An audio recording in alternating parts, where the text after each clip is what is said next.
The moment Aisha raises the three babies before the judge, Raphael feels the world crumbling beneath him, those green eyes identical to his stare at him without understanding. Will he still sign the divorce papers? But before we dive into the full story, let me know where you're watching from and what time it is. Now, subscribe to the channel, and let's get started. The Manhattan skyline glittered through the floor-to-ceiling windows of the Park Avenue apartment, painting the interior with a soft golden glow as twilight descended. Aisha Johnson stood motionless, her slender fingers absently trailing over her flat stomach. She had rehearsed this moment 1,000 times, the revelation that might finally transform their lives forever. 3 years of marriage to Raphael Whitman, CEO of Whitman Tech, had been a fairy tale by external metrics. The Harvard-educated black lawyer and the Boston tech mogul, a power couple featured in glossy magazines and society pages. Checking her watch, Aisha smoothed her silk blouse. Raphael would be home any minute, and tonight everything would change. She had strategically prepared his favorite meal, placed a bottle of Chateau Margaux on the dining table they'd selected together in Milan 2 years ago, and concealed the small gift box in her pocket, a tiny pair of silver baby shoes. The distinct click of the door lock sent her heart racing. Raphael entered, his Armani suit impeccable as always, his posture commanding the space in the way that had first attracted her at that charity gala in Boston. But something was different tonight, a coldness in his eyes that made Aisha's prepared speech evaporate on her tongue. "We need to talk," Raphael said, his voice clipped and businesslike. Aisha forced a smile. "I was thinking the same thing. I have something wonderful to tell you." Without removing his coat, Raphael placed his leather briefcase on the mahogany console table and extracted a manila envelope. With mechanical precision, he slid the documents across the polished surface toward her. "What's this?" Aisha asked, though something in her already knew. "Divorce papers." His tone was as flat as if discussing quarterly projections. "My lawyer has already drafted everything. You'll be taken care of, within reason." The world tilted beneath Aisha's feet. "Divorce? Raphael, what are you talking about? We were just discussing starting a family last month." His laugh was hollow, devoid of warmth. "A CEO of my caliber can't have a wife who prioritizes children over supporting my career.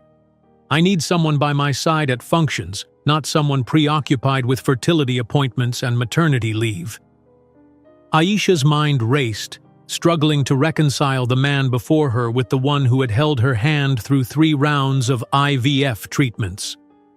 "Raphael, my pause in my career was temporary. We agreed that once we had a child, we'd adjust. We built this life together." "No, Aisha, I built this life."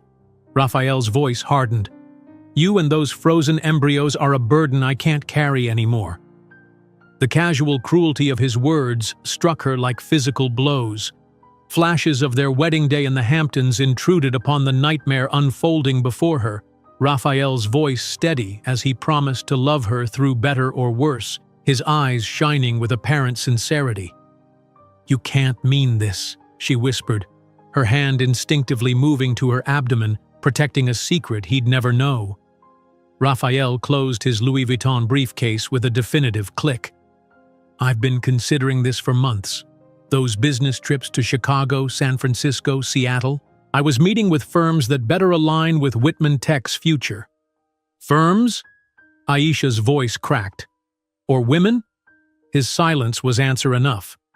"You're not sufficient to stand beside me in the circles I need to navigate," Raphael continued, adjusting his platinum cufflinks, the ones she'd given him for their first anniversary. "A wife insisting on building a traditional family only limits me. I need someone who understands ambition." Aisha steadied herself against the console table, memories flooding back, how they'd deliberated for hours in that Milan furniture shop, testing the wood's finish, laughing as they imagined dinner parties they would host. How quickly it had all become meaningless to him. "You're discarding me like a business acquisition that underperformed," she said, struggling to maintain composure. "I prefer to think of it as a strategic divestment." His smile didn't reach his eyes. "My driver is waiting. I'm staying at the Pierre until you've made arrangements to leave. The apartment belongs to my family, as you know." The door closed behind him with a soft click that seemed to echo through the suddenly cavernous apartment. Aisha collapsed onto the Italian leather sofa they'd selected together, the divorce papers clutched in trembling hands. Tears blurred the cold legal language that reduced their life together to assets and liabilities, with no mention of the love they'd once shared or the children they'd planned. Morning arrived with brutal clarity. Aisha's first instinct was to check their joint accounts, only to discover everyone frozen or emptied. Raphael had been methodical, leaving her only her personal savings account, meager after years of focusing on fertility treatments instead of her career. Her call to Raphael's attorney was an exercise in humiliation, transferred between assistants before being informed that Mr. Whitman has provided clear instructions regarding the separation of assets.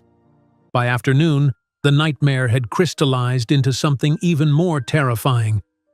Sitting in her gynecologist's office, Aisha stared blankly at the ultrasound screen, the doctor's words seeming to come from some distant place. "The last procedure was successful, Aisha. Congratulations." Silent tears tracked down her cheeks as the gravity of her situation fully registered. After years of painful treatments, dashed hopes, and thousands spent on fertility specialists, she was finally pregnant, just as her marriage disintegrated. "Are you all right?" the doctor asked, passing her a tissue. "Yes," Aisha lied, her hand protectively covering her stomach, "just overwhelmed with happiness." In the privacy of his bathroom, Aisha stared at her reflection. The woman looking back seemed foreign, pale, hollow-eyed, still wearing yesterday's clothes. In that moment, the decision crystallized. Raphael wouldn't know about this pregnancy. The man who considered their potential children a burden had forfeited his right to know about the life growing inside her. The following weeks became a nightmare of logistics and legalities.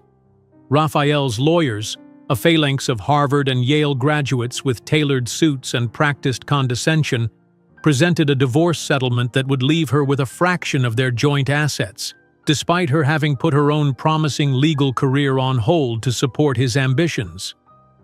"Mr. Whitman is being more than generous," explained the lead attorney, a woman whose diamond ring caught the light as she pointed to figures that wouldn't cover 6 months of Manhattan rent. "Given the brevity of the marriage and your limited contributions to his financial success."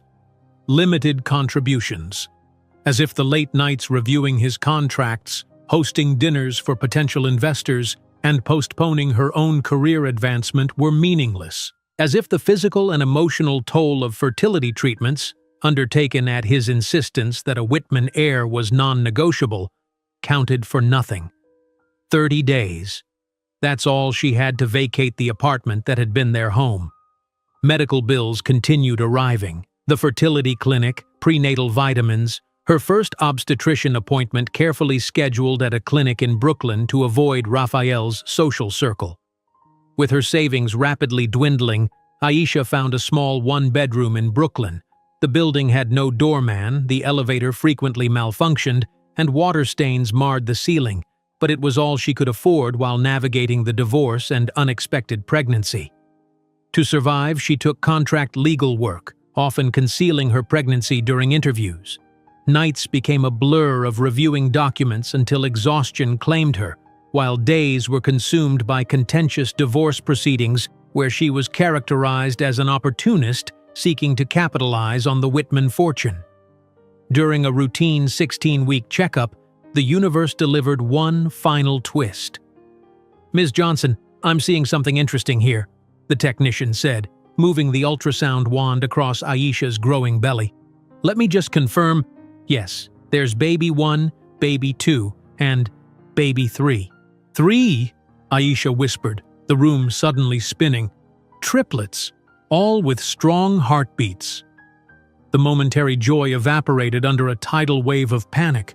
One baby as a single mother had seemed challenging but manageable. 3 simultaneously? How would she afford childcare while working?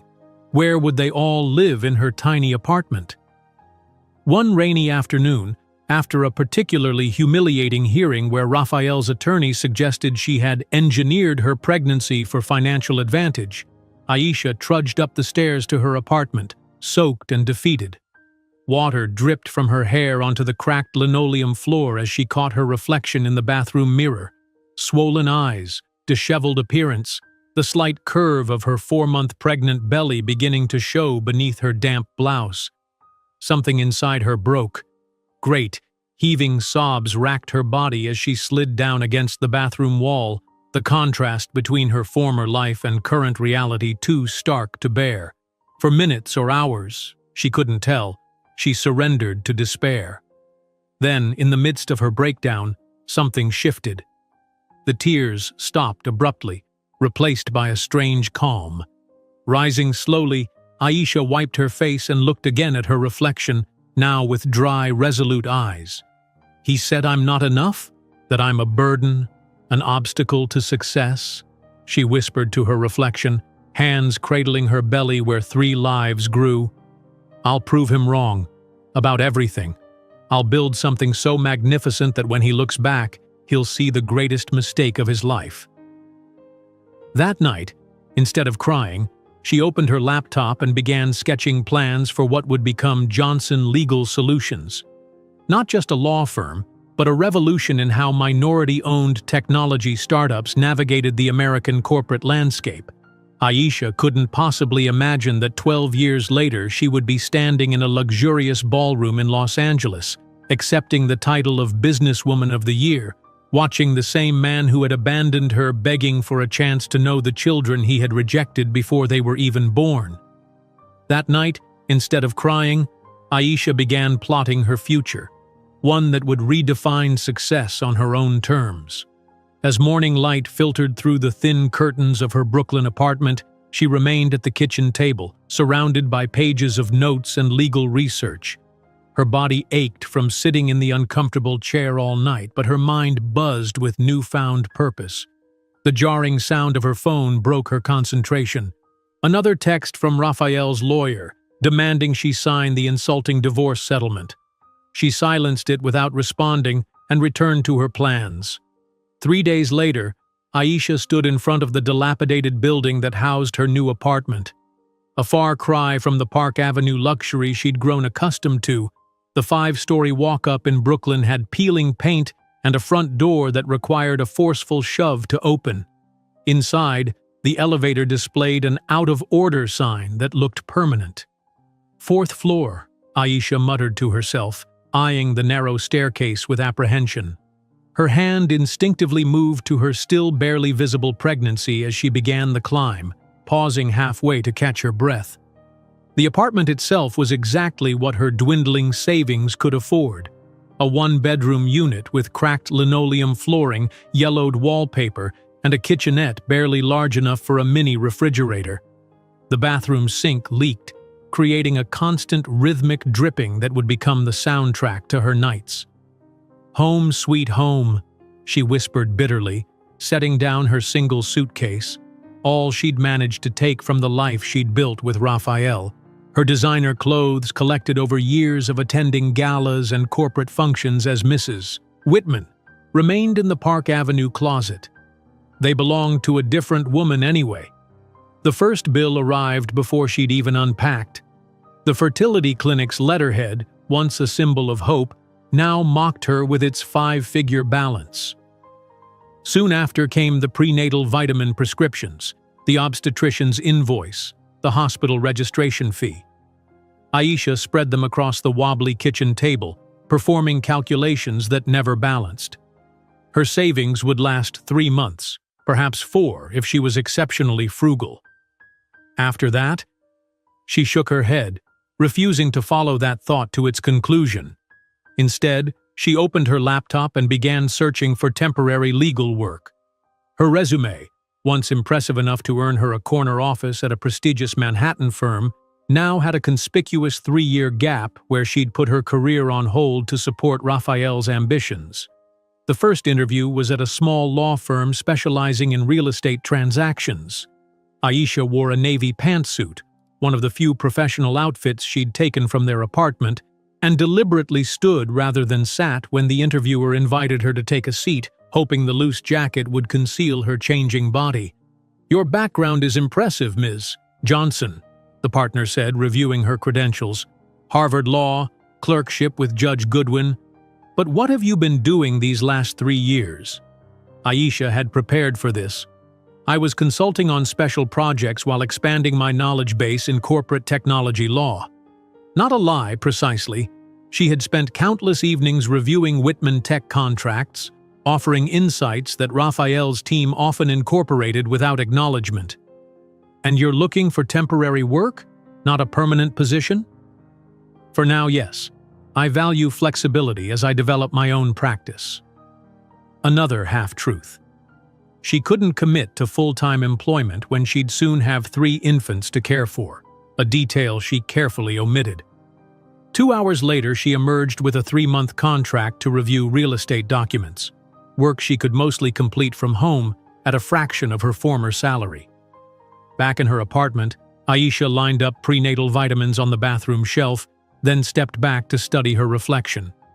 At 16 weeks, her pregnancy remained easy to conceal under loose clothing, but soon that would change. She placed both hands on her stomach, feeling a flutter of movement beneath her palms. "We'll figure this out," she promised the lives growing inside her. Somehow, the weeks blurred together in a grueling routine. Days spent at temporary legal jobs, often at different firms as contracts ended and new ones began. Evenings reviewing documents until her eyes burned. Nights interrupted by pregnancy discomfort and anxiety dreams where she found herself homeless with 3 crying infants.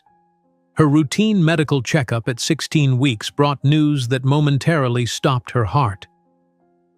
"Ms. Johnson, I'd like to confirm something I'm seeing on the ultrasound," the technician said, moving the wand methodically across Aisha's abdomen. "Yes, there's definitely 1, 2, 3 separate heartbeats." "3?" Aisha whispered, the examination room suddenly spinning around her. "Triplets," the technician confirmed, turning the screen so Aisha could see 3 distinct forms, all with strong heartbeats. For one brief moment, joy overshadowed all practical concerns. 3 babies, 3 miracles after years of fertility struggles. Then reality crashed back. 3 times the diapers, 3 times the formula, 3 times the childcare costs. How would she manage as a single mother?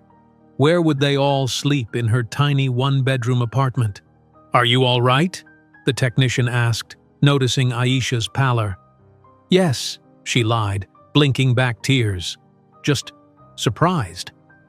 The technician printed ultrasound images, handing them to Aisha with a cheerful, "Congratulations." That felt like a cruel joke given her circumstances. That afternoon, Aisha faced another humiliation, a divorce hearing where Raphael's legal team had assembled like a firing squad. "My client has concerns about the timing of Ms. Johnson's pregnancy claim," his lead attorney declared to the judge. "We request verification that this wasn't an attempt to secure additional assets after becoming aware of the impending divorce." Aisha sat rigid in her chair as her own attorney, the most affordable she could find, offered a tepid defense. The implication was clear. Raphael believed she had deliberately become pregnant to extract money from him.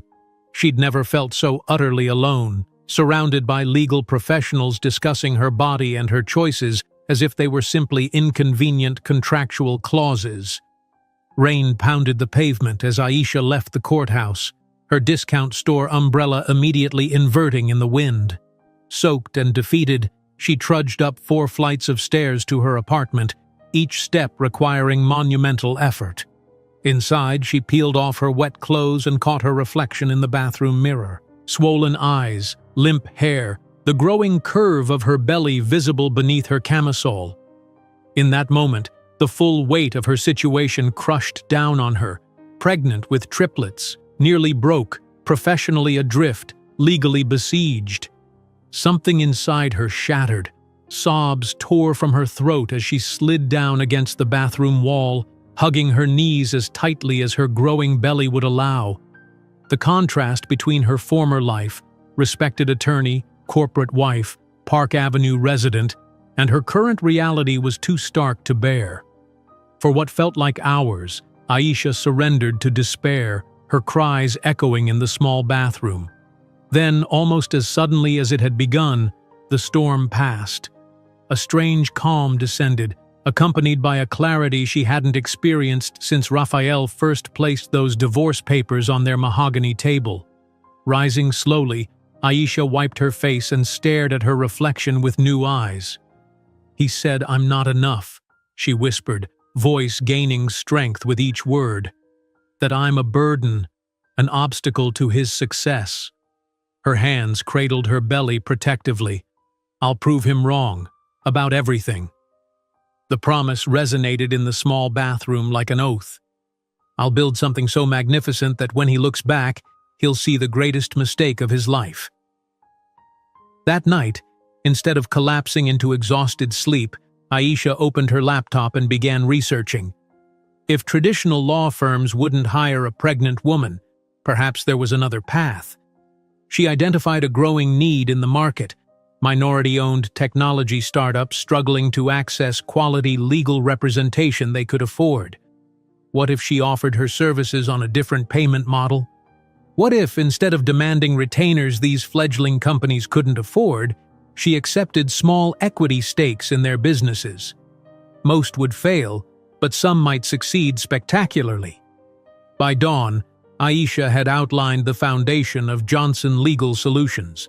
Not just a law practice, but a revolutionary approach to legal services for underserved entrepreneurs. The model was risky, perhaps even desperate, but it was also visionary. As she finally closed her laptop, utterly exhausted but strangely energized, Aisha couldn't possibly imagine that 12 years later, she would be standing in a luxurious ballroom in Los Angeles, accepting the title of Businesswoman of the Year, watching the same man who had abandoned her begging for a chance to know the children he had rejected before they were even born. 6 months had transformed Aisha beyond recognition. Her formerly tailored wardrobe had been replaced by stretchy maternity clothes from discount stores, and her once meticulous hairstyle now hung in a practical ponytail. But the most profound change wasn't visible. It resided in her eyes, which had shifted from devastated to determined. Her small Brooklyn apartment had become an improvised command center. The rickety dining table disappeared beneath stacks of legal documents, market research printouts, and business plans. The walls, once bare, now displayed post-it notes outlining potential clients and service offerings. Even the refrigerator door served as a vision board with magazine cutouts of successful entrepreneurs, many of them women of color who had defied expectations. At 32 weeks pregnant, Aisha's belly had grown to an almost impossible size. Carrying triplets, her petite frame seemed to defy physics. Simple tasks like showering or putting on shoes had become logistical challenges requiring advanced planning. Yet even with swollen ankles and constant backaches, she worked relentlessly. "I can offer 5% equity instead of standard fees," Aisha explained to Marcus Washington, founder of a promising AI security startup, as they sat in a budget coffee shop. He was her third meeting that day. "You preserve cash flow during your critical growth phase, and I become invested in your long-term success." Marcus furrowed his brow. "No offense, but that sounds insane. What attorney trades guaranteed payment for equity in a company that might fail?" "One who believes in founders like you," Aisha replied, shifting uncomfortably as one of the babies delivered a particularly forceful kick. "One who sees what traditional firms miss." The skepticism remained on his face. "And if we go under? Then I lose. But if you succeed—" She leaned forward, her eyes bright with conviction. "I believe you will." That night, while reviewing Marcus's incorporation documents, Aisha experienced a revelation that made her grab a legal pad. What if equity for services wasn't just a temporary survival strategy but the foundation of something revolutionary? Most law firms treated startups as cash cows to be milked for billable hours until they either succeeded or failed. What if her approach aligned her interests perfectly with her clients'? She scribbled furiously, ignoring the clock as it ticked past midnight. By 2 a.m, she had outlined a business model unlike anything in the legal industry, a firm that would function partly as a legal service provider and partly as an investment vehicle, specifically targeting underrepresented founders in technology. A sharp pain interrupted her thoughts, radiating across her abdomen. Aisha froze, pen hovering above paper. When it subsided, she exhaled slowly, attributing it to Braxton Hicks' contractions the doctor had warned might come. But 15 minutes later, another wave hit, stronger than before. By the third contraction, Aisha realized with growing alarm that this wasn't practice. At barely 33 weeks, she was going into premature labor. Her hands trembled as she called for a taxi, hastily throwing essentials into an overnight bag. The driver's eyes widened when he saw her massive belly. "Hospital. Brooklyn Methodist," she managed between controlled breaths. "And please hurry." "First baby?" he asked, glancing nervously in the rearview mirror. "First 3, Aisha replied, a hysterical laugh bubbling up before another contraction silenced her. The taxi accelerated, weaving through late-night Brooklyn traffic. Aisha clutched her phone, thumb hovering over her contacts. There was no one to call. Her parents had passed years ago and friends had gradually disappeared during her marriage to Raphael when his social circle became hers. Now, in the most frightening moment of her life, she was utterly alone. The emergency room intake was a blur of forms and questions. "Father's information?" the clerk asked. "Not involved," Aisha replied curtly, another contraction stealing her breath. Hours compressed into a kaleidoscope of pain, medical jargon, and mounting fear. A team of specialists crowded her room, their expressions grave as they monitored 3 heartbeats. "Ms. Johnson, we need to perform an emergency C-section," the lead obstetrician finally announced. "The babies are showing signs of distress." "Will they survive?" Aisha asked, voicing her deepest fear. The doctor's hesitation spoke volumes. "They're very premature. We'll do everything possible." Under harsh operating room lights, Aisha trembled with fear and anesthesia. "Please," she whispered as consciousness began to fade, "please let them live." She awoke to the steady beep of monitors and the sensation of profound emptiness. Her hand instinctively moved to her stomach, finding it bandaged and deflated. "The babies?" she croaked, throat raw from intubation. A nurse appeared at her bedside. "They're fighting. All 3 are in the NICU. Would you like to see them when you're strong enough?" 2 hours later, still groggy and in pain, Aisha was wheeled into the neonatal intensive care unit. Nothing had prepared her for the sight of her children, 3 impossibly tiny bodies in separate incubators, connected to more tubes and wires than seemed possible for beings so small. "This is Elijah," the nurse said, guiding Aisha's wheelchair to the first incubator. 3 pounds, 2 ounces. He's your largest." Aisha stared at the miniature version of a human being, his translucent skin revealing blue veins beneath. His eyes were covered for protection, tiny fists no larger than her thumb. "Maya," the nurse continued, moving to the next incubator. 2 pounds, 14 ounces. She's already showing a fighter's spirit. The little girl was even smaller, her chest rising and falling rapidly with assisted breaths. And Noah, 2 pounds, 11 ounces. He had the hardest time initially, but he's stabilizing. Tears streamed down Aisha's face as she placed her hand through the incubator's opening, gently touching Elijah's minuscule fingers. "You are more loved than you'll ever know," she whispered. "You're stronger than you look, like your mother." The days blurred into an endless cycle: recovery from major surgery, pumping breast milk for babies too weak to feed, sitting for hours beside incubators, learning medical terminology that no parent should need to know. Aisha converted a corner of the NICU into a makeshift office. Between monitoring vitals and speaking with doctors, she worked on her laptop, developing the framework for Johnson Legal Solutions. The nurses exchanged concerned glances, but Aisha explained, "I'm building their future." Nights were the hardest. Alone in her hospital room, separated from her fragile newborns, doubts crept in. Had she caused their premature birth through overwork and stress? How would she care for 3 medically fragile infants alone? The financial reality was terrifying. Even with insurance, the NICU costs accumulated at a staggering rate. During one particularly dark night, Aisha found herself sobbing silently, overwhelmed by fear and isolation. A gentle hand on her shoulder startled her. "They're fighters, those 3, said an elderly night nurse. "And they get it from you."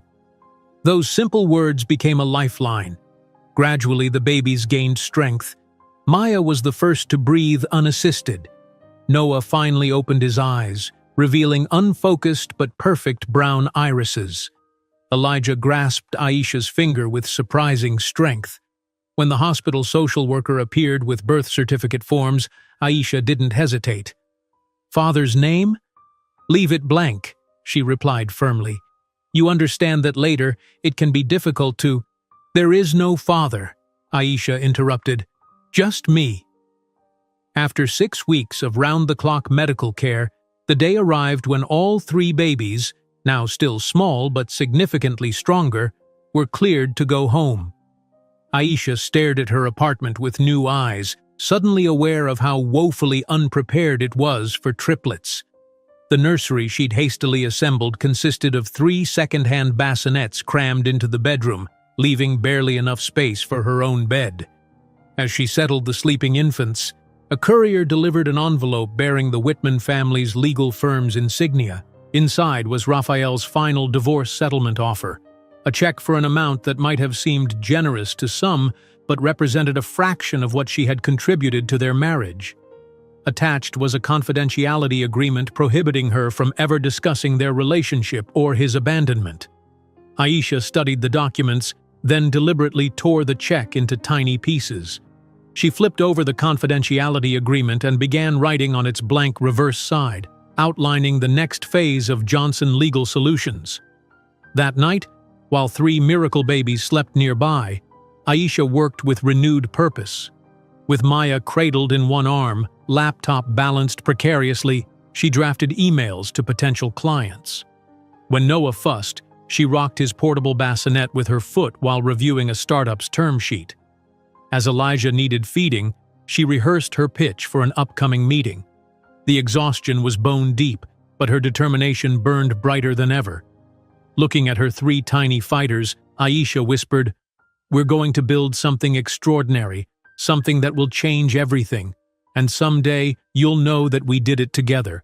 While cradling her 3 miracles that night, Aisha couldn't possibly predict that in 12 years these same premature babies would be standing on stage with her in Los Angeles, witnessing the moment their mother would be crowned as America's greatest corporate law revolutionary, with Raphael Whitman watching helplessly from the audience. 2 years had transformed not only Aisha's life but her very essence.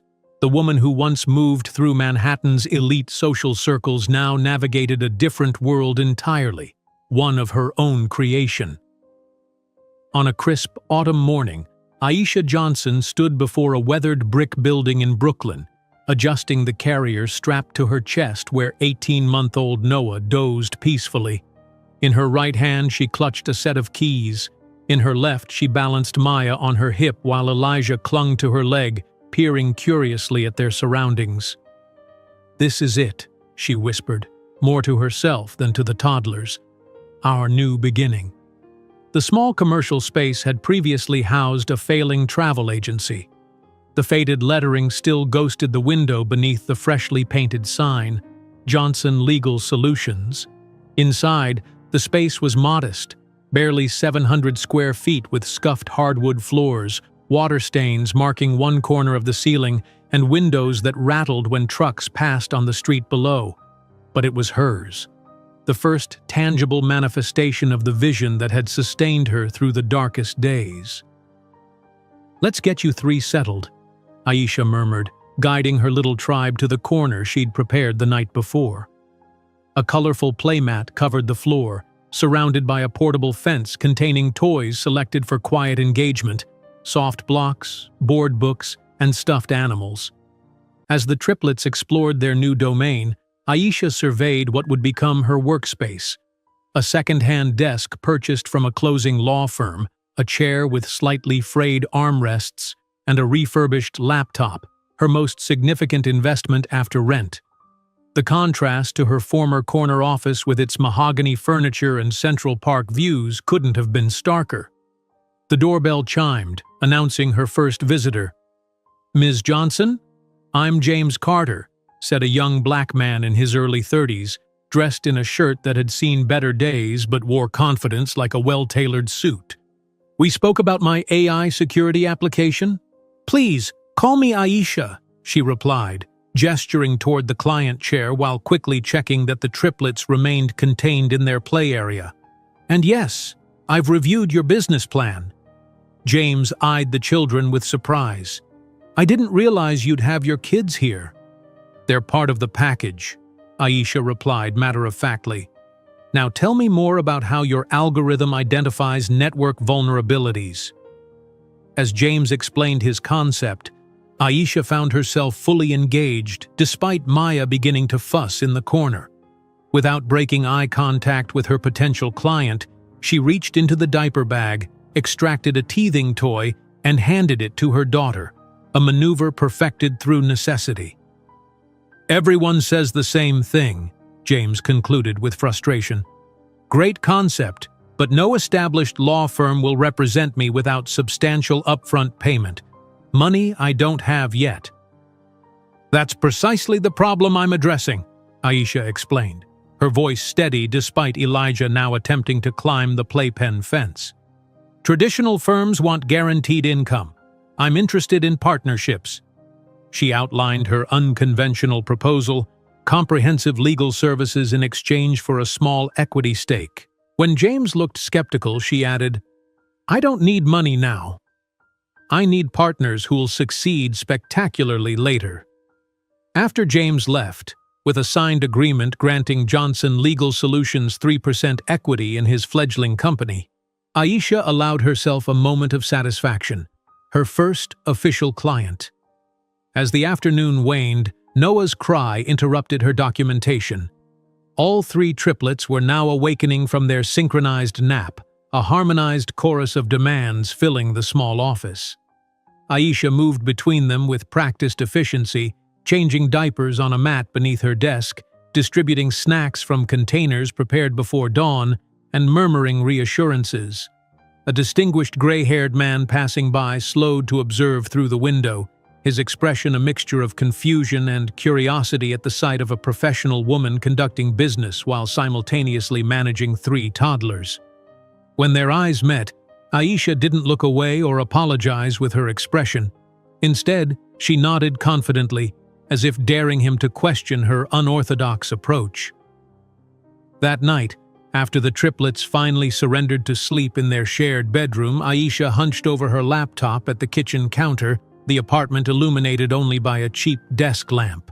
Her eyes burned from exhaustion, but she methodically analyzed technology market reports, identifying emerging trends and potential growth sectors where her clients might find success. "Quantum computing applications," she muttered, highlighting a section and adding it to her research document. "Clean energy storage solutions, adaptive learning algorithms." Each notation represented potential markets where minority-founded startups might carve niches before larger players recognized the opportunities. These insights would guide which clients she pursued, not just based on legal needs, but on genuine market potential. The following weeks established a grueling routine. Mornings began at 5, preparing 3 toddlers for the day while reviewing legal documents. By 8, she'd transformed from mother to attorney, meeting clients in her small office while simultaneously managing the triplets, who sometimes served as unintentional icebreakers with nervous entrepreneurs. "I'm impressed," admitted Sophia Lynn, a programmer developing accessibility software. You're literally building a business with babies crawling at your feet. We're building it together, Aisha corrected, nodding toward the triplets. They remind me daily what's at stake. In quiet moments, doubt sometimes surfaced. Was she irresponsible, betting her children's security on equity in ventures that statistics suggested would mostly fail? Should she have accepted Raphael's settlement and secured immediate stability instead of this high-risk gamble? Those questions vanished on the day her phone rang with news that would validate her vision. Aisha? It's James. James Carter. His voice vibrated with contained excitement.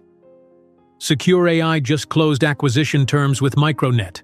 $12 million. The world seemed to stop. $12 million. Her 3% stake translated to $360,000, more money than she'd seen since Raphael froze their accounts 2 years earlier.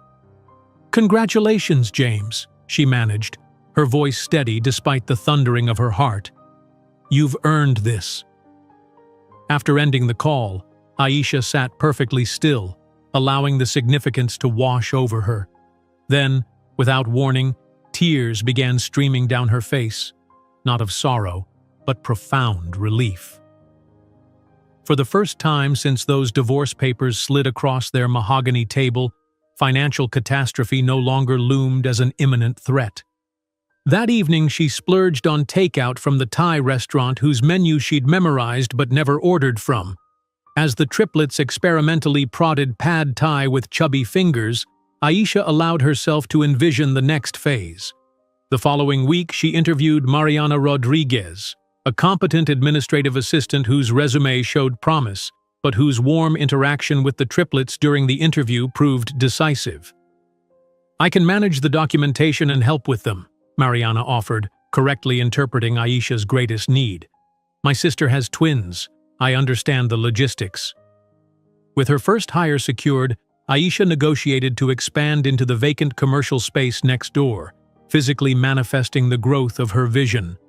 The wall between units came down, doubling her square footage and allowing for a proper children's area where the triplets could play while remaining within sight. One morning, while grabbing coffee at the shop below her office, Aisha encountered Thomas Reed, a venture capitalist known for early-stage investments. "You're the equity lawyer," he remarked, surprising her with this recognition. "Heard about your model from James Carter. Fascinating approach. It aligns my success with my clients," Aisha replied, shifting Maya to her other hip. "Traditional billing incentivizes inefficiency." "Risky," he observed, eyeing her professional attire, the first quality suit she'd purchased since starting over, a symbolic investment in her image. But potentially brilliant. That weekend, while the triplets napped, Aisha created a dedicated children's corner in the expanded office, complete with educational toys, comfortable cushions, and low bookshelves. This wasn't a temporary accommodation, but a deliberate integration of her dual identities as mother and founder. The confirmation that her model wasn't merely survival, but innovation came when a second client's success converted her equity into significant value. HealthTrack's successful Series A funding round transformed her 5% stake into $500,000 practically overnight. Standing in her gradually improving office, Aisha pinned a simple frame to the wall. Inside was her 10-year vision for Johnson Legal Solutions, meticulously outlined on paper while the triplets, now speaking in developing sentences, played nearby. "Mama building," observed Elijah, pointing to the frame. "Yes, sweetheart," Aisha replied, lifting him to see better. "Mama's building something very big." As Maya and Noah joined them, their small hands reaching toward the frame, Aisha felt a certainty that transcended mere hope. This wasn't just a business plan. It was a blueprint for revenge served not cold, but scalding hot through spectacular success. While hanging that modest vision board on a peeling wall in Brooklyn, Aisha couldn't know that in a decade she would be unveiling this same plan, now exponentially expanded, to an audience of Fortune 500 executives including a pale and stunned Raphael Whitman. While hanging that modest vision board on a peeling wall in Brooklyn, Aisha had planted the seed of an empire. Now, 5 years after Raphael had callously tossed divorce papers across their mahogany table, that seed had sprouted into something remarkable. The Johnson legal solutions that existed today barely resembled the desperate one-woman operation born in a tiny commercial space. Aisha now led a team of 10 attorneys in a respectable mid-sized office in downtown Brooklyn, all specialists in intellectual property and startup financing with a focus on diverse founders. The firm's reputation had grown from curiosity to recognized innovator, with a portfolio of equity stakes that increasingly turned skeptics into believers. "Team, let's review our Q3 objectives," Aisha announced, standing at the head of the conference table where her diverse assemblage of lawyers, most young, all hungry, and none from traditional legal backgrounds, gathered with laptops and notepads. Through the glass wall of the conference room, Aisha could see Mariana, now her operations manager, escorting the triplets from the elevator. The daily routine was clockwork precision. Mariana would pick them up from their preschool 2 blocks away, bringing them to the office for the afternoon where they would occupy themselves in the specially designed children's area until Aisha completed her workday. "Mama!" called Elijah, breaking free from Mariana's gentle grip to press his face against the conference room glass. At 4 years old, he already showed remarkable mathematical intuition, often sitting with the firm's financial analyst, absorbing concepts well beyond his years. Aisha smiled and held up 5 fingers, their signal for 5 more minutes, before returning her attention to the meeting. The team continued discussing client acquisition targets and equity valuation metrics with the seriousness of a much larger firm. None seemed to find it unusual that their boss regularly paused discussions to acknowledge her children. Later that afternoon, Aisha sat cross-legged on the floor of the children's area, the latest issue of Forbes open before her. The triplets gathered around, Maya's dark curls brushing against Aisha's arm as she pointed to the magazine. "Look, that's Mama," Aisha said, indicating the professional photograph accompanying the article titled, "The Legal Revolution of Aisha Johnson." "You look pretty," Maya observed, her artistic eye already evident at 4. She had recently begun creating remarkably detailed drawings, her preschool teachers suggesting early enrichment programs. "What does revolution mean?" asked Noah, sounding out the word carefully. His vocabulary expanded daily, his love of books insatiable. "It means changing how things are done," Aisha explained, reading a passage aloud. Aisha Johnson's equity for services model isn't merely disrupting traditional legal billing practices, it's fundamentally realigning attorney-client relationships in the technology sector. That evening at their modest but comfortable apartment, Aisha continued reading the article as a bedtime story. The triplets nestled in their small beds, arranged in a row in the bedroom that would soon become too cramped for their growing bodies. Johnson, a Harvard Law graduate and single mother of triplets, has transformed a personal setback into a visionary business model, she read. By taking equity stakes in minority-founded startups instead of charging prohibitive hourly rates, her firm has helped launch over 30 successful companies that might otherwise have lacked access to quality legal representation. "Did we help too, Mama?" Elijah asked, his eyes already heavy with sleep. "You helped most of all," Aisha assured him, kissing each child's forehead before turning out the light. "Everything I build is for you." The following morning brought a surprise that momentarily shook Aisha's carefully constructed composure. Reviewing documents for an upcoming negotiation, she froze when she spotted the opposing counsel's letterhead: Blackwell, Harrison, and Schmidt, the same firm that had represented Raphael during their divorce. "Is everything okay?"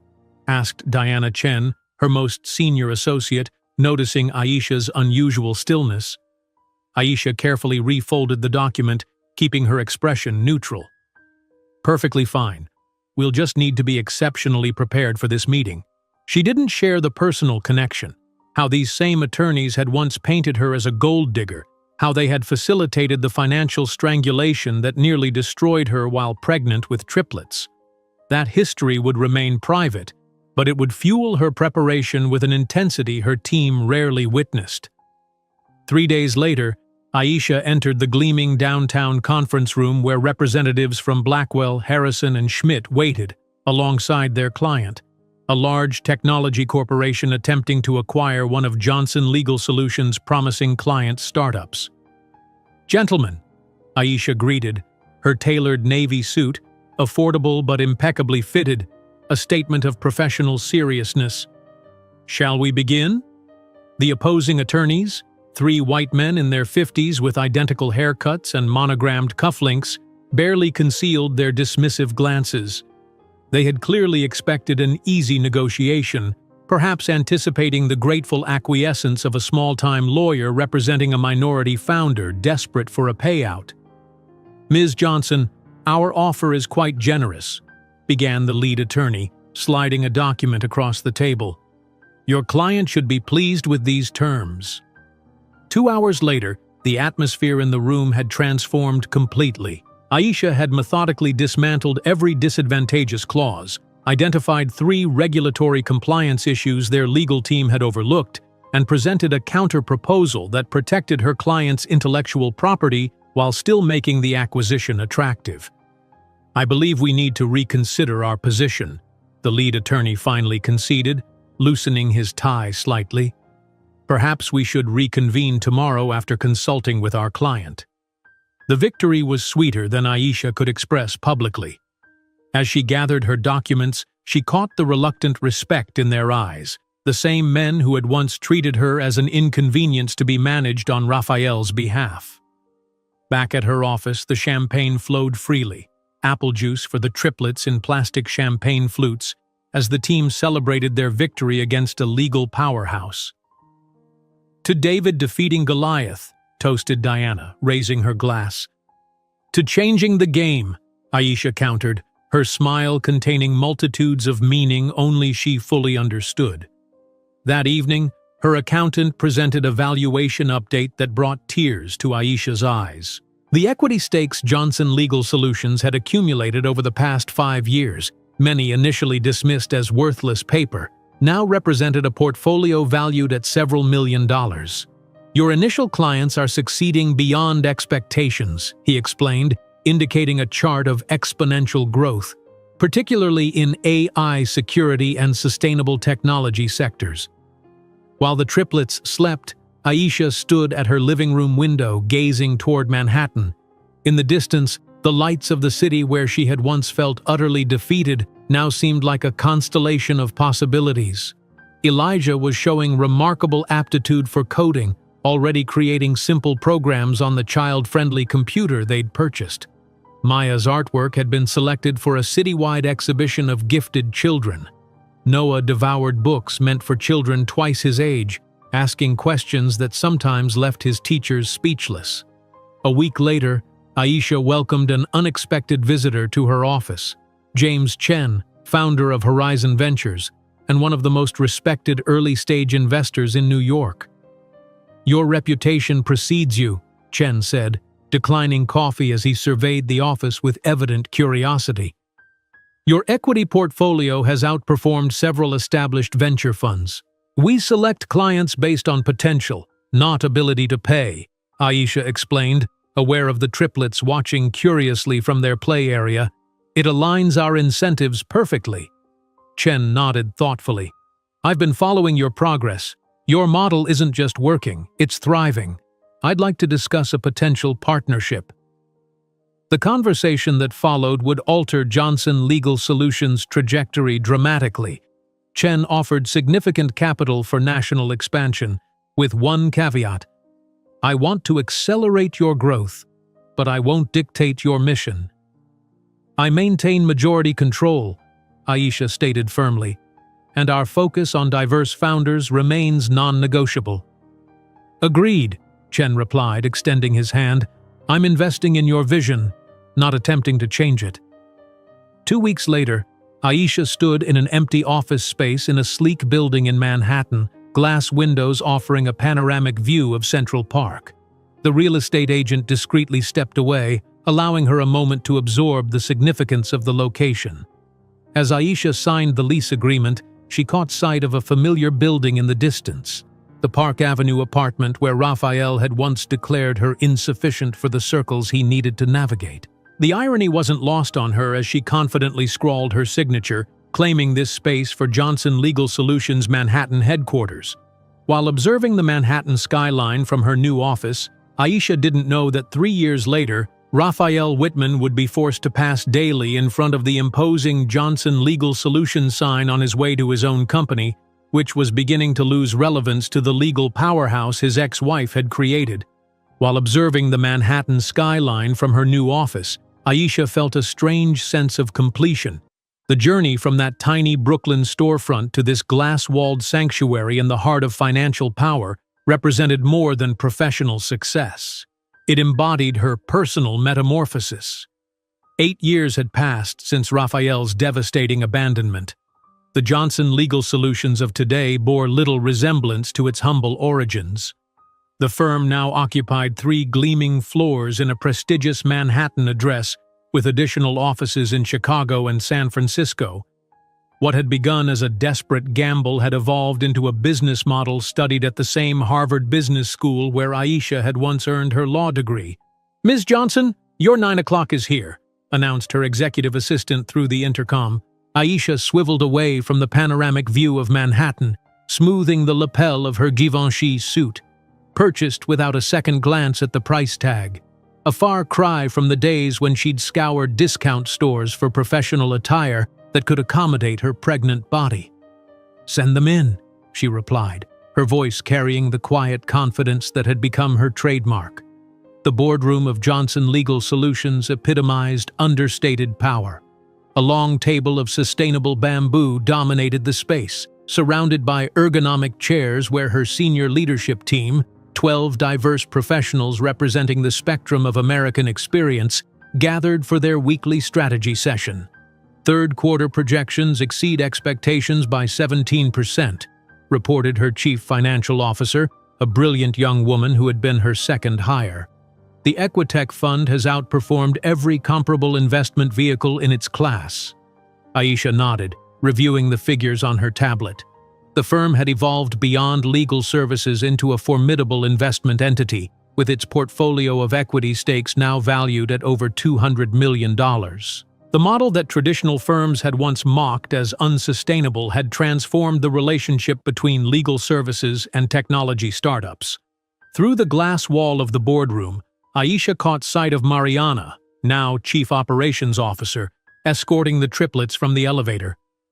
At 7 years old, Elijah, Maya, and Noah had become fixtures in the corporate environment, their presence so normalized that clients often asked after them during meetings. "I see the Johnson contingent has arrived," Aisha smiled, checking her watch. "Let's wrap this up in 5 minutes so I can greet them." After the meeting dispersed, Aisha found her children in the sophisticated children's area that occupied a sunny corner of the executive floor. Unlike the makeshift playpen of the Brooklyn days, this space featured custom-designed learning stations, comfortable reading nooks, and technology selected to nurture their distinct talents. "Mom, I finished programming the game," Elijah announced, racing toward her with a tablet. At 7, his facility with coding had progressed from curiosity to genuine talent, his mathematical mind constantly seeking complex problems to solve. "The art teacher selected my painting for the exhibition," Maya added, her expression serious as she presented a watercolor that showed remarkable composition and color theory for a child her age. Her artistic sensibilities extended beyond visual arts to a natural leadership that made her the gravitational center of any group. Noah looked up from his book, a text on marine biology meant for middle schoolers, his eyes bright with questions. "Did you know that octopuses have 3 hearts and blue blood?" Aisha knelt, embracing all 3 simultaneously, inhaling the scent of their shampoo and the indefinable essence of childhood that remained despite their accelerated development. "I'm so proud of each of you," she murmured, the words a daily ritual that never lost meaning. The area designed for the triplets wasn't merely a concession to working motherhood, it represented Aisha's fundamental restructuring of corporate culture. Throughout all three Johnson Legal Solutions offices, similar spaces existed, allowing parents, both mothers and fathers, to integrate professional excellence with family presence. Later that afternoon, Aisha stood before an auditorium of law students at Harvard, her alma mater. The irony wasn't lost on her. Returning as a guest lecturer to the institution she'd left with such promise, only to be derailed by a marriage that prioritized her husband's ambitions over her own. The traditional billable hour model creates inherent conflicts between attorney and client interests, she explained, commanding the room with practiced ease. Our mission isn't merely generating profit, it's democratizing access to capital and legal representation for founders historically excluded from both. As she spoke, a brief memory intruded. Aisha huddled in that tiny Brooklyn bathroom, pregnant and sobbing, certain her life had ended. The contrast between that moment of despair and her current reality momentarily overwhelmed her. Blinking away the memory, she continued, "By aligning our success with our clients, we've created a virtuous cycle that has launched over 100 companies founded by women, people of color, and other underrepresented entrepreneurs." The applause following her lecture was thunderous, students surging forward with questions about internships and employment opportunities. 8 years earlier, these same prestigious positions would have been closed to her, a pregnant woman with no recent work history and 3 dependents. That evening, Aisha returned to the Upper East Side apartment she'd purchased the previous year, not far from where she'd once lived with Raphael, but now entirely hers. The space reflected her evolved aesthetic: clean lines, meaningful art collected during business trips, photographs of the triplets documenting their growth from fragile preemies to confident children. "Can we work on our project now?" Maya asked as they settled into their evening routine, referring to the school assignment on personal heroes. "Of course," Aisha agreed, clearing the dining table of her work documents. As the triplets spread their materials across the table, Aisha noticed all 3 had selected the same subject for their hero project. "You all chose me?" she asked, unexpectedly moved. "You built a big company all by yourself," Elijah explained matter-of-factly. "While taking care of us," Maya added. "And changing how the law works," Noah concluded, pushing his glasses up his nose in a gesture reminiscent of Aisha's own habit. Later, after tucking the children into bed in their individual rooms, a luxury Aisha particularly appreciated after years of crowding them into shared spaces, she reviewed documents for an upcoming strategy meeting. The subject: potential investment opportunities created by the declining performance of Whitman Tech.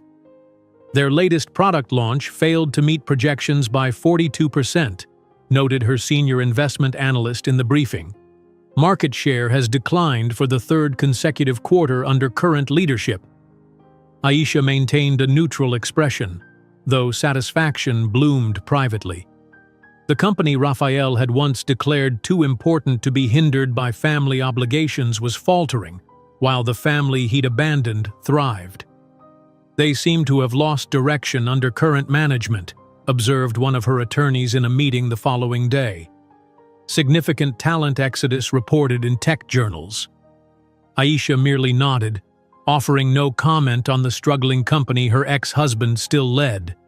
Her revenge required no words. It manifested in her flourishing enterprise and the extraordinary children he had never known.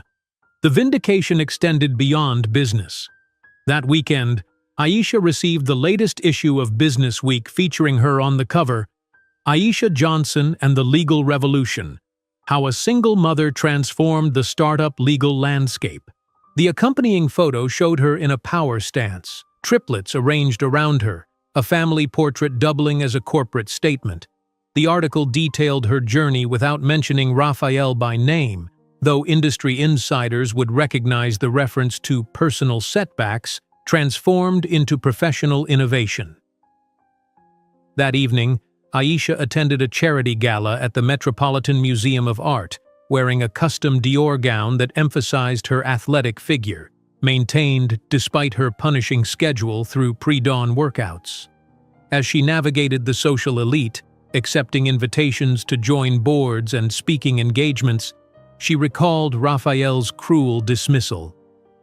"You're not sufficient to stand beside me in the circles where I need to navigate." How wrong he had been. The very circles that had once seemed permanently closed to her now sought her presence, not as someone's wife, but as a power center in her own right.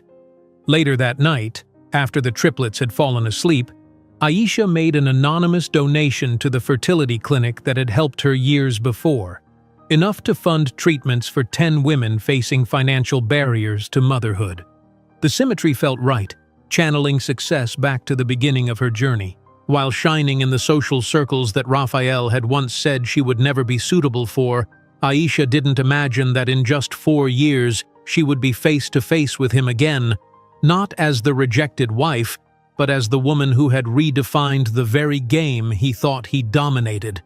While shining in social circles that once seemed permanently closed to her, Aisha had redefined success on her own terms. Now, 11 years after Raphael had coldly discarded her like an underperforming asset, she stood at the pinnacle of an empire entirely of her own creation. The Johnson Group headquarters occupied the top 3 floors of a gleaming skyscraper in Midtown Manhattan, the company's logo, a stylized phoenix rising, illuminating the skyline. What had begun as a desperate gamble in a tiny Brooklyn office had evolved into a conglomerate encompassing the original law firm, a venture capital fund specializing in underrepresented founders, and a foundation providing educational opportunities in underserved communities. The third quarter numbers exceed projections by 22%, announced Marcus Wong, chief financial officer, gesturing toward the holographic display dominating the boardroom. The VC fund's performance has outpaced every comparable investment vehicle for the 7th consecutive quarter. Aisha nodded, scanning the faces around the massive conference table. 15 executives from diverse backgrounds, each leading divisions that hadn't existed even 5 years earlier. And the foundation's scholarship program? 150 students placed in top universities this fall, reported Tanya Williams, the foundation's director. 97% retention rate from last year's cohort. Outside the floor-to-ceiling windows, Manhattan stretched before them like a kingdom surveyed from on high. Forbes had recently estimated Aisha's personal fortune at $3 billion, placing her among America's wealthiest self-made women. More significantly, the Johnson Group had fundamentally altered how minority-owned startups accessed capital and legal protection. "Let's discuss the West Coast expansion," Aisha suggested, swiping through projections on her tablet. The Seattle office should be operational by February. As the meeting progressed, Aisha's attention briefly shifted to the message that had appeared on her phone, a reminder of the parent-teacher conference scheduled for that afternoon at Dalton, the prestigious private school where the triplets were now thriving 5th graders. At 10 years old, Elijah, Maya, and Noah Johnson had grown into extraordinary children, each displaying gifts that sometimes left teachers struggling to create sufficient challenges. Elijah had recently won the regional mathematics competition, solving equations meant for high school seniors. Maya's leadership abilities had manifested in her election as class president and the creation of an arts program that partnered with Aisha's foundation to bring creative opportunities to schools in Harlem. Noah, the quietest of the three, devoured books on quantum physics and philosophy, asking questions that often left adults speechless. After the meeting concluded, Aisha's driver navigated midtown traffic toward the Upper East Side campus. Walking through the stone archway entrance, Aisha felt the familiar sense of gratitude that her children had opportunities she could once only dream of providing. "Ms. Johnson, welcome," greeted Dr. Harrison, the elementary division head. "We're delighted to discuss your exceptional children." The conference room contained 3 sets of teachers, one for each child, a luxury of individual attention that reflected both the school's resources and the triplets' distinctive needs. Elijah's aptitude for computational thinking is truly remarkable, his mathematics teacher began. The application he's developing could have commercial potential.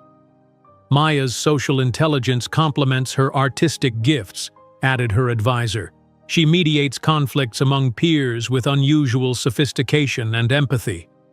And Noah, his science teacher smiled. His questions about dark matter last week sent me researching overnight to provide adequate answers. Aisha absorbed their reports with quiet pride. These children, once tiny, fragile beings in NICU incubators, had blossomed despite the absence of their father, perhaps even because of it. They had grown up witnessing their mother's relentless work ethic, her refusal to accept limitations, her transformation of rejection into empire. That evening in their spacious Upper East Side apartment, a penthouse with views of Central Park, Aisha helped the triplets with homework at the dining table. The scene was domestic tranquility underscored by extraordinary circumstance. 3 brilliant children guided by a mother who appeared on business magazine covers between parent-teacher conferences. "Mom, did you see this?" Noah held up his tablet, displaying a CNBC report. The headline made Aisha freeze momentarily. Whitman Tech disappoints again, shares fall 17% after new product failure. The camera cut to Raphael Whitman, now showing visible signs of stress and aging, defending his company's performance to skeptical analysts. 11 years had etched lines around his eyes and mouth that no expensive tailoring could disguise. Aisha kept her expression neutral, though a slight involuntary smile tugged at her lips. "Interesting," she murmured non-committally. "Is that the company you used to work with?" Maya asked, her perceptive eyes missing nothing. "Something like that," Aisha replied, deftly changing the subject.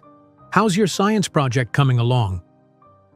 Later that night, after the children were asleep, Aisha stood at her bedroom window, watching the city lights. The Whitman Tech building was visible in the distance, its logo dimmer than the surrounding towers, a fitting metaphor for the company's fading relevance. The following morning brought an elegant cream envelope delivered by messenger. Inside, heavy cardstock announced, "Fortune 500 Women in Business, Businesswoman of the Year Award," with Aisha's name engraved in gold lettering.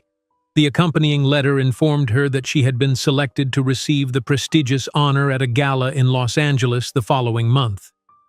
"Diana, we need to prepare for the Fortune event," Aisha instructed her chief communications officer. "The triplets will accompany me. Clear my schedule for 3 days around the ceremony." The preparations became a well-orchestrated production. Stylists presented sketches of custom gowns. The communications team drafted talking points emphasizing the Johnson Group's impact on diversity and technology financing, and logistics specialists arranged the private jet and accommodations at the Four Seasons Los Angeles. "Will you discuss your personal journey in your acceptance speech?" asked Diana during a preparation session. Aisha considered this carefully. "Briefly, the focus should remain on our mission, not my personal history." Though she rarely spoke publicly about her past, the triplets had gradually asked more questions as they grew older. One evening, as they prepared for the upcoming trip to Los Angeles, Elijah broached the subject that hovered perpetually in the background of their lives.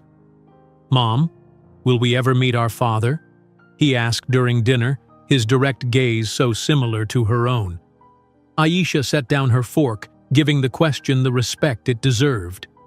"Your father chose not to be part of our lives before you were born," she explained carefully. "He decided that a family would interfere with his career ambitions." "Do you hate him?" Noah asked, his analytical mind always seeking emotional clarity. The question gave Aisha pause. "No," she finally answered with genuine realization. "I don't hate him. Without his choices, I wouldn't have been forced to build everything we have now, and more importantly, I might not have you 3 exactly as you are." The day before their departure for Los Angeles, Aisha received the event program. Scanning the list of attendees, a name near the bottom caused her breath to catch. Raphael Whitman, CEO, Whitman Tech. Diana, She called to her communications director. "Why is Raphael Whitman attending this event?" Diana checked her tablet. Apparently, several major investors with positions in both Whitman Tech and the Johnson Group requested his presence. They're hoping to explore potential synergies between the companies. Aisha's laugh held no humor. Synergies. How convenient. The following day, their arrival at the Four Seasons Los Angeles created the expected stir. Photographers captured Aisha emerging from the limousine in a tailored Chanel suit, the triplets following in coordinated outfits that subtly complemented their mother's ensemble without appearing contrived. The presidential suite transformed into command central as stylists, makeup artists, and communications specialists orbited around Aisha, preparing for the evening's ceremony. Through it all, she maintained the calm authority that had become her hallmark, the same composure that had carried her from a pregnant, abandoned wife to a business titan. "The numbers from last quarter arrived, Ms. Johnson," her CFO reported, entering with tablet in hand while a stylist adjusted the hem of Aisha's Armani gown. "We exceeded projections by 23%. Current market valuation, $2.8 billion. Aisha merely smiled, accustomed to the success she had methodically built over the past 11 years. From that small rented room in Brooklyn, where she'd served startups in exchange for equity stakes while nursing triplets, to the current legal empire with offices across the country, each step had been calculated and achieved through relentless work. "Have the children arrived at the hotel?"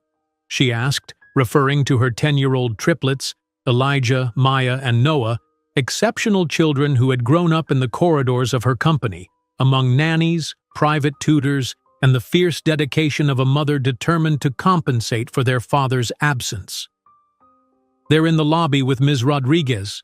Noah just won the state mathematics championship, Maya finalized her TED Youth presentation, and Elijah is eager to show you the prototype of the app he developed," her assistant reported. As the car took her to the Ritz-Carlton, Aisha mentally reviewed her journey.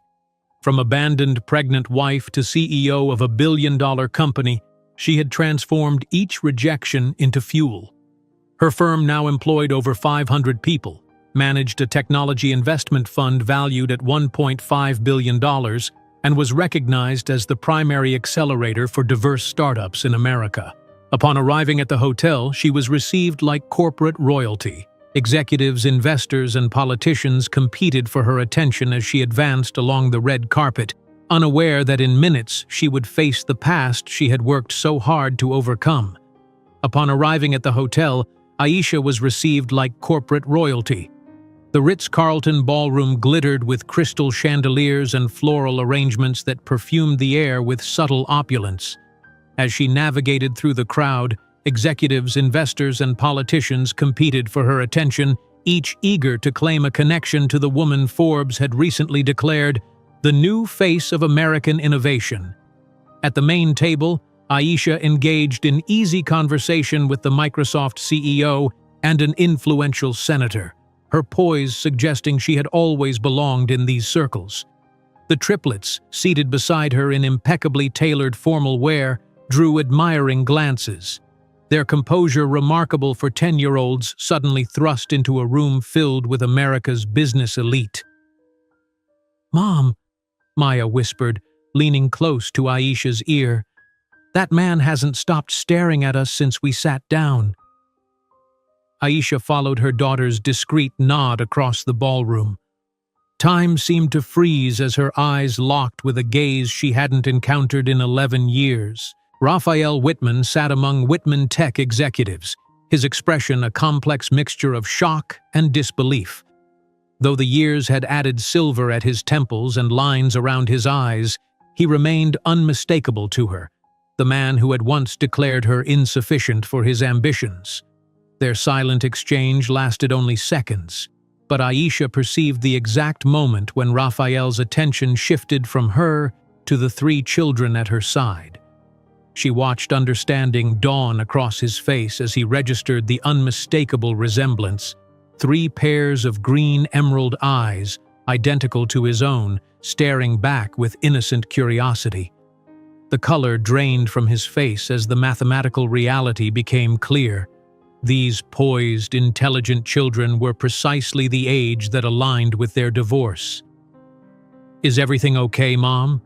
Elijah asked, his perceptiveness catching the sudden tension in her posture. "Perfectly fine," Aisha replied, her voice steady despite the emotional earthquake threatening her composure. "Just concentrate on enjoying the evening. This night is important for our family." The announcement came soon after. "Ladies and gentlemen, it is my honor to present this year's Fortune 500 Businesswoman of the Year, Aisha Johnson." The ballroom erupted in applause as Aisha rose with practiced grace. She had prepared for this moment, rehearsed her speech extensively, but now found herself acutely aware that her greatest triumph would unfold before the man who had once deemed her unworthy. As she ascended the steps to the stage, memories flickered through her mind. Trudging up 4 flights of stairs to that first Brooklyn apartment, pregnant and abandoned. Nights spent working while triplet infants slept in second-hand bassinets. The gradual, relentless construction of an empire built on the ashes of rejection. "Thank you for this tremendous honor," Aisha began, her voice clear and commanding. "I accept it not merely as personal recognition, but as validation of a vision many considered impossible." Her gaze swept the room before deliberately settling on Raphael. "When I founded Johnson Legal Solutions, I was told that a black woman, a single mother of triplets, could never build anything significant in the world of corporate law and technology." A murmur rippled through the audience, the candor refreshing in a setting typically dominated by sanitized corporate speak. "I was abandoned while pregnant by a man who believed that family and success were incompatible, who believed I wasn't enough to stand beside him in the power circles he so valued." Raphael visibly flinched, sinking lower in his chair as heads turned subtly in his direction. Though she hadn't named him, industry insiders immediately connected the dots. Today, the Johnson Group not only exceeds his company's market value, but has revolutionized the ecosystem for diverse startups in America, generating over $50 billion in aggregate value for the economy and creating opportunities for historically marginalized communities. The audience applauded enthusiastically, unaware of the personal drama unfolding before them. "Most importantly," Aisha continued, her voice softening as she looked toward her children, "I want to thank Elijah, Maya, and Noah, my brilliant children who grew up in the corridors of boardrooms and taught me that true success lies in building a legacy of integrity, not merely material wealth." As photographers captured images of the Johnson family following her speech, Aisha noticed Raphael approaching, his expression a storm of conflicting emotions. "Aisha," he said, his voice betraying nervousness she'd never heard from him before. "We need to talk. Those are my children?" Her security team moved to intercept him, but Aisha halted them with a subtle gesture. "Raphael, what a surprise seeing you here." Her tone carried Arctic chill. "I thought events celebrating women in business were, how did you phrase it? Boring and irrelevant to real power." Her calm contrasted sharply with his evident emotional turmoil. "Why didn't you ever tell me about them?" he demanded, his voice rising dangerously.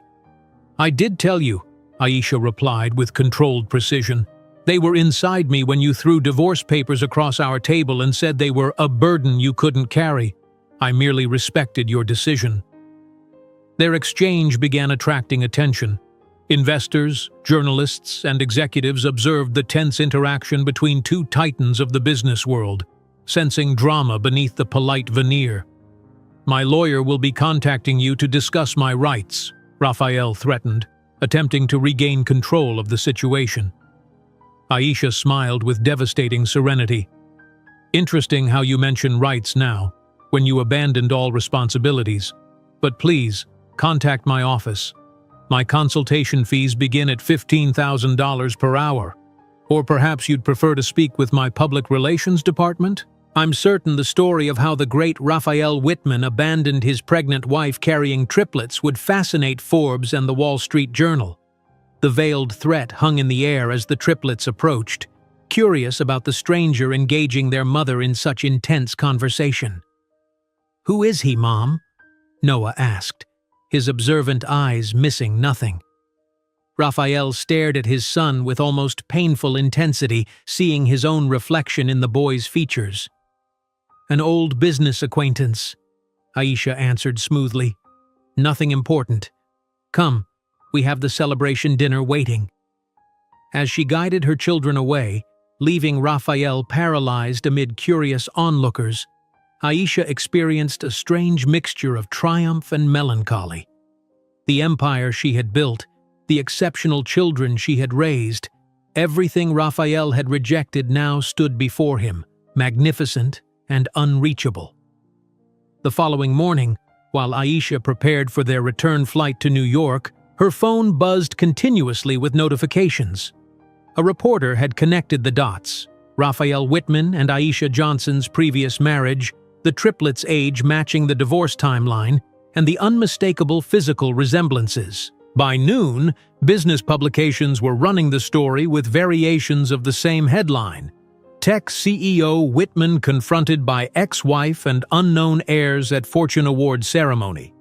In their hotel suite, Aisha maintained calm for the children's sake, though her communications team worked frantically to manage the narrative. The triplets, perceptive as always, sensed the shift. "Was that man last night our father?" Elijah asked directly, the three of them presenting a united front in the hotel living room. Aisha sat down, facing them squarely.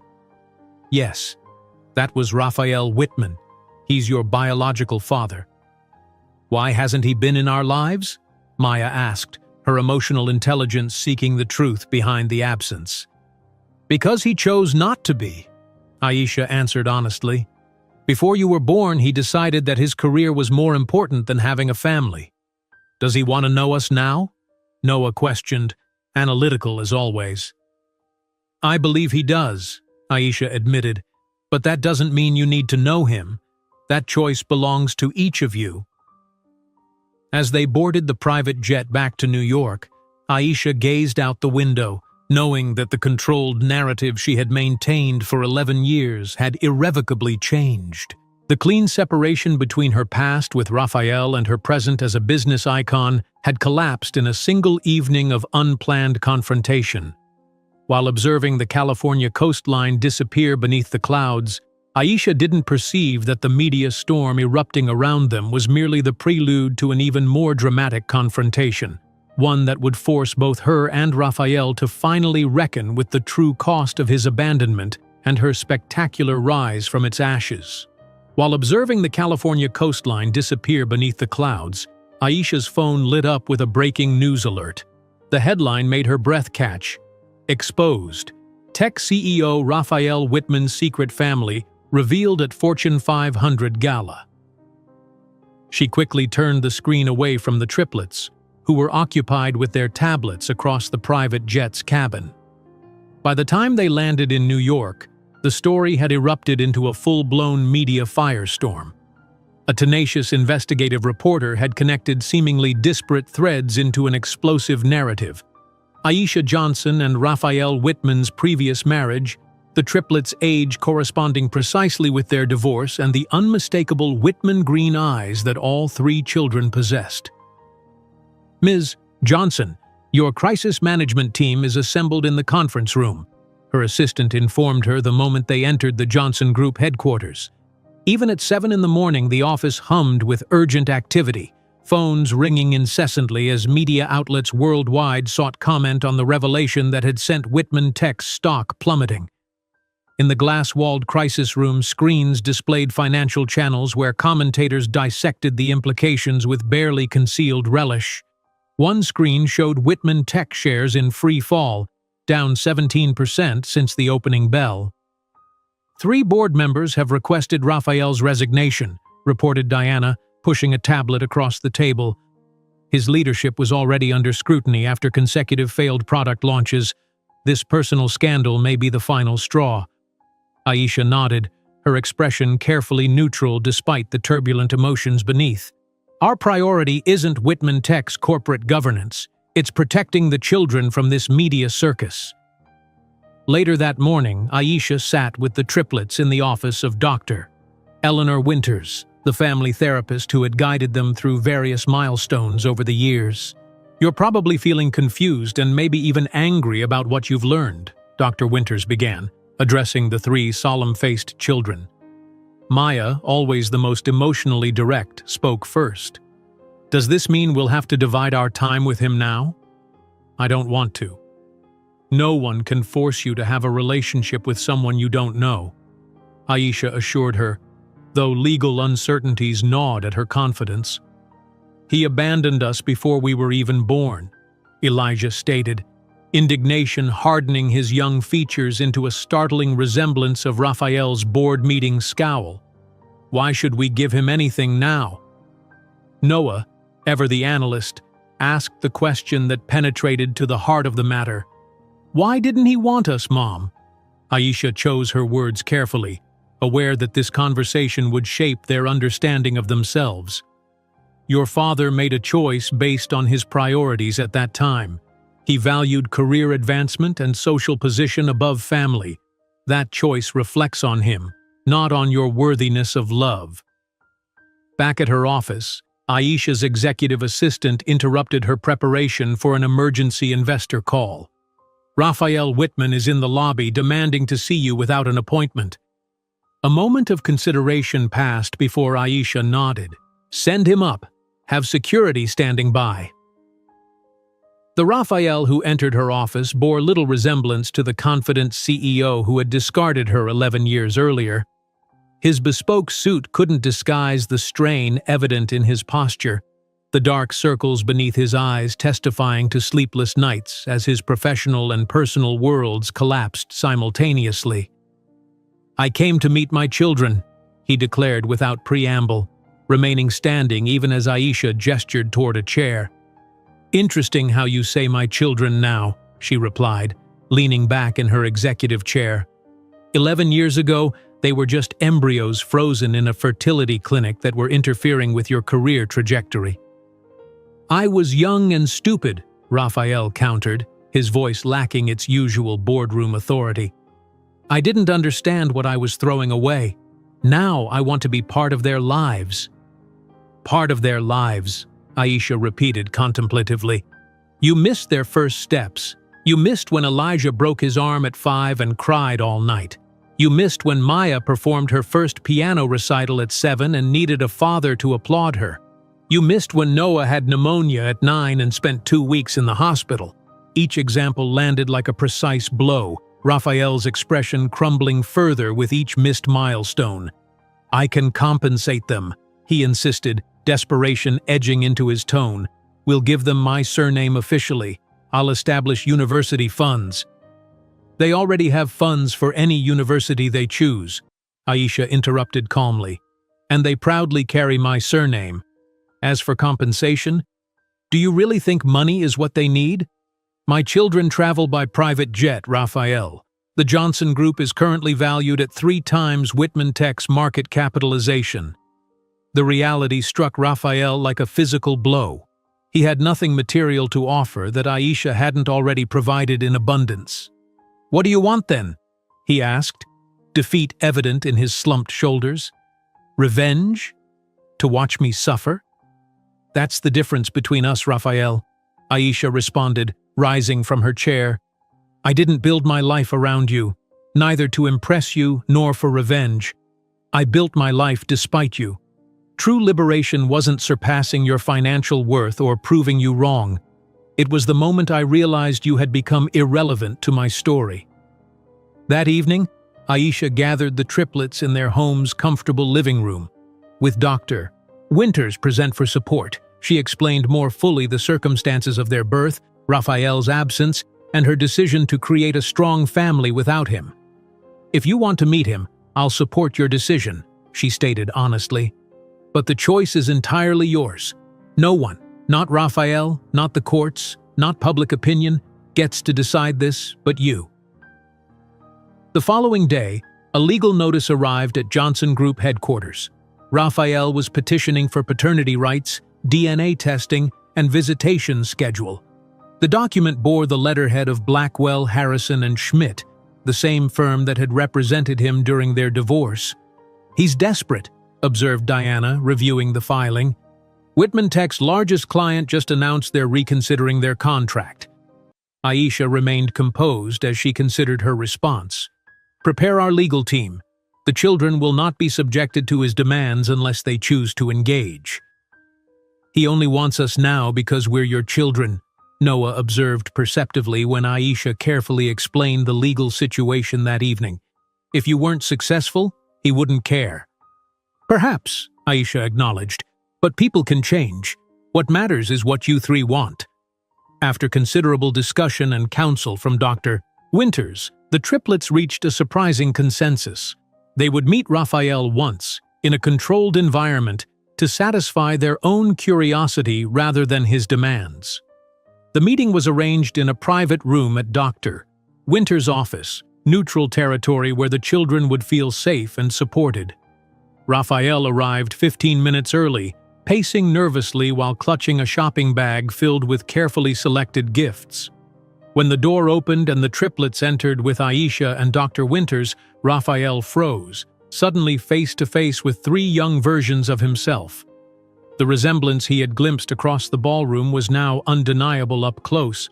Elijah had his jawline, Maya his eyes, Noah his contemplative expression. "Hello," he managed, his practiced CEO eloquence deserting him entirely. The children regarded him with the clinical curiosity one might direct at an unusual museum exhibit. Then Maya, direct as always, asked the question that cut through pretense. "Why did you decide you didn't want us?" Before Raphael could formulate a response, Elijah followed with his own challenge. "Why do you think you deserve to know us now?" And Noah, analytical to his core, inquired, "What was your relationship with your parents like?" Raphael, the powerful executive accustomed to dominating boardrooms and bending negotiations to his will, found himself completely disarmed by the direct questions from three children who had inherited his intelligence and Aisha's unflinching integrity. In the weeks that followed, Raphael struggled simultaneously to salvage his crumbling company and force a connection with children who regarded him with wary indifference. His increasingly desperate attempts to insert himself into their lives, showing up at school functions, sending extravagant gifts, demanding additional meetings, only reinforced their initial skepticism. Aisha observed this process with surprising equanimity. The vindication she might once have craved now felt hollow. There was no joy in watching Raphael face the consequences of his choices, only a quiet acceptance that sometimes the universe balanced accounts without her intervention. While Raphael fought increasingly public battles on multiple fronts, Aisha focused on protecting the triplets from becoming pawns in his redemption narrative.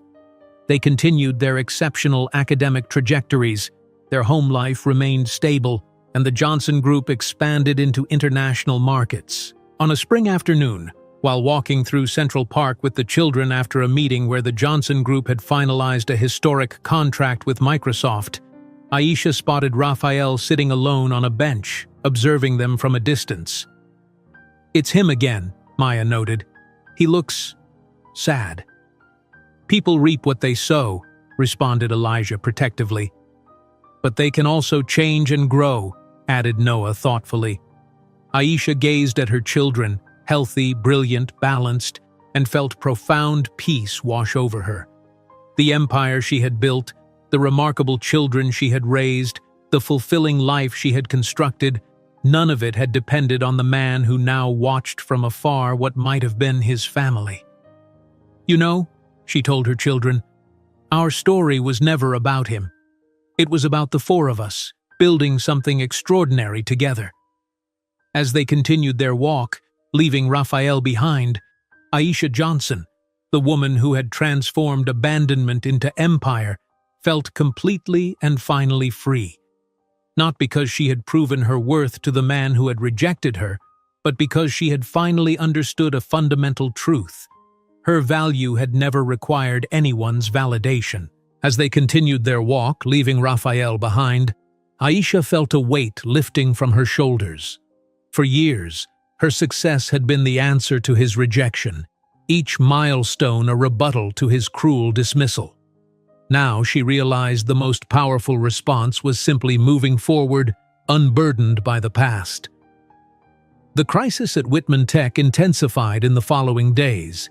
CNBC's ticker showed the company's shares plummeting for the fourth consecutive day, as Raphael struggled to maintain control amid mounting pressure from the board. The scandal of his abandoned family had transformed from business gossip to corporate governance issue as shareholders questioned his judgment and character. Whitman Tech faces executive exodus as scandal deepens, announced the Bloomberg anchor. 2 C-suite executives resigned this morning, citing irreconcilable differences in leadership vision. Aisha switched off the television in her office, feeling no satisfaction in watching a company where thousands of innocent employees worked suffer collateral damage from Raphael's personal choices. "Ms. Johnson, the CFO's quarterly report is ready for review," her assistant announced, entering with a tablet. "And there's a message from Mr. Whitman's office. He's requesting another meeting, marked urgent." Aisha sighed, fatigue momentarily breaking through her composed exterior.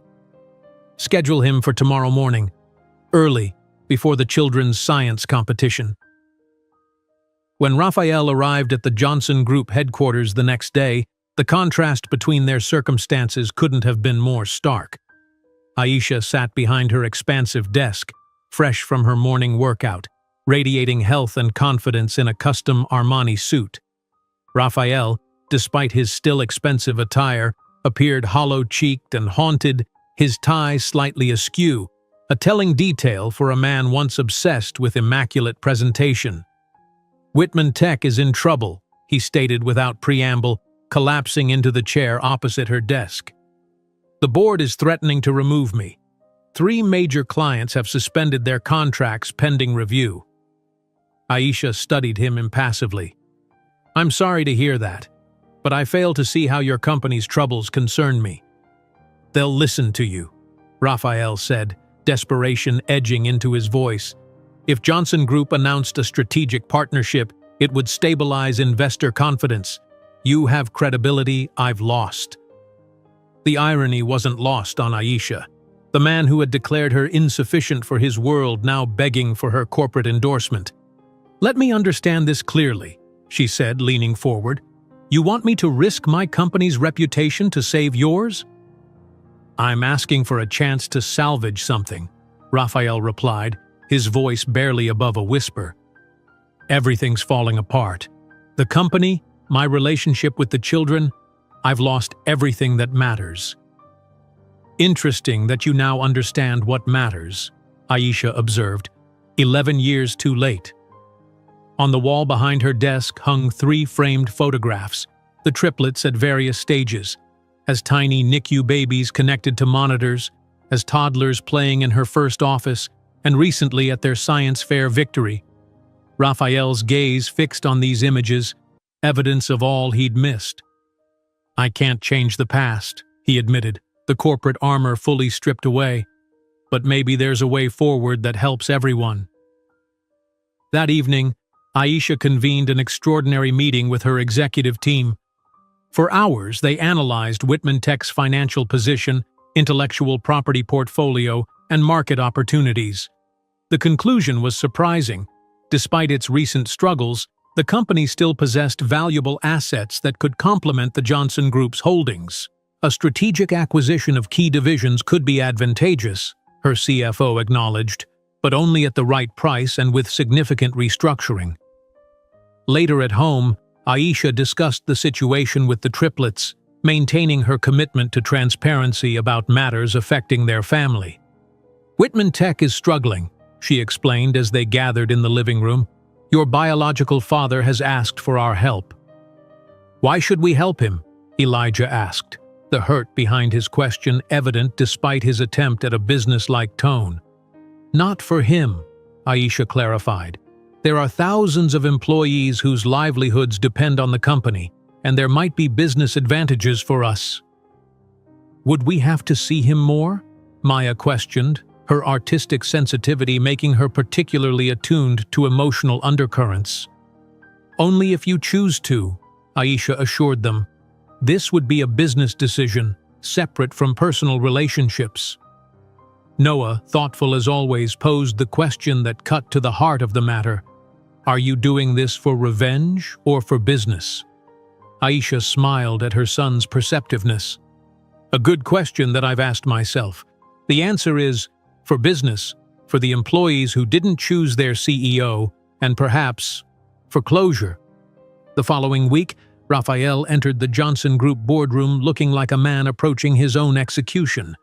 The full executive team waited at the conference table, legal documents arrayed before each seat. Thank you for meeting with us, Aisha began formally. We've reviewed Whitman Tech's position and have a proposal. Raphael nodded, bracing himself. The Johnson Group is prepared to acquire a 49% stake in Whitman Tech, with options for full acquisition over 3 years, she continued. This would provide immediate stability and access to our client network. Hope flickered across Raphael's face until Aisha added, There are conditions. The lawyer beside her slid a document forward. First, a complete leadership restructuring. You would transition to Chairman Emeritus, a title without operational authority. Raphael's jaw tightened, but he nodded again. Second, Aisha continued, 30% of the acquisition value will establish the Johnson Whitman Foundation for Reproductive Justice, supporting families requiring fertility treatments. The symmetry was perfect, transforming the very thing Raphael had once called a burden into a legacy of support for others facing similar challenges. And finally, Aisha concluded, the Triplets Trust will receive 5% equity in the restructured company, not because they need the money, but as acknowledgement of their rightful heritage. Raphael stared at the documents, the magnitude of what was happening sinking in. His company, the corporation he had prioritized over family, the entity for which he had sacrificed his marriage and unknown children, would no longer be his to control. Yet it would survive, and perhaps even thrive, under the guidance of the woman he had once dismissed. These terms are, he began, then faltered, unable to find appropriate words. The only terms available, Aisha finished for him. Consider carefully, Raphael. Your board meets tomorrow to vote on your removal. This offer expires at midnight.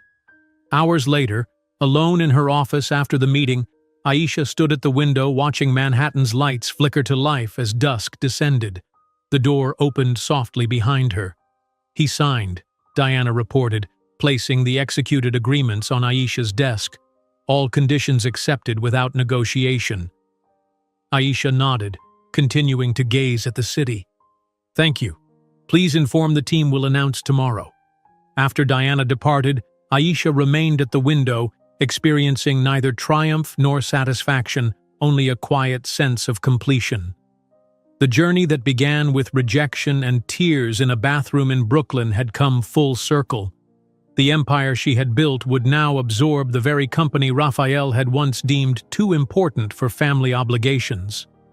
That weekend, Aisha took the triplets to Central Park, deliberately choosing simplicity after weeks of corporate intensity. As they walked along familiar paths, Elijah spotted Raphael sitting on a bench near the carousel, watching families pass by. Should we say something to him? Maya asked, surprising Aisha with her softening attitude. That's entirely your choice, Aisha replied, maintaining her promise of autonomy in their relationship with their father. After a brief consultation among themselves, the triplets approached Raphael while Aisha watched from a distance. The conversation was brief, somewhat awkward, but notably lacking the hostility of previous encounters. When they returned, Noah explained simply, "We told him we'd consider meeting for ice cream next weekend, just to talk."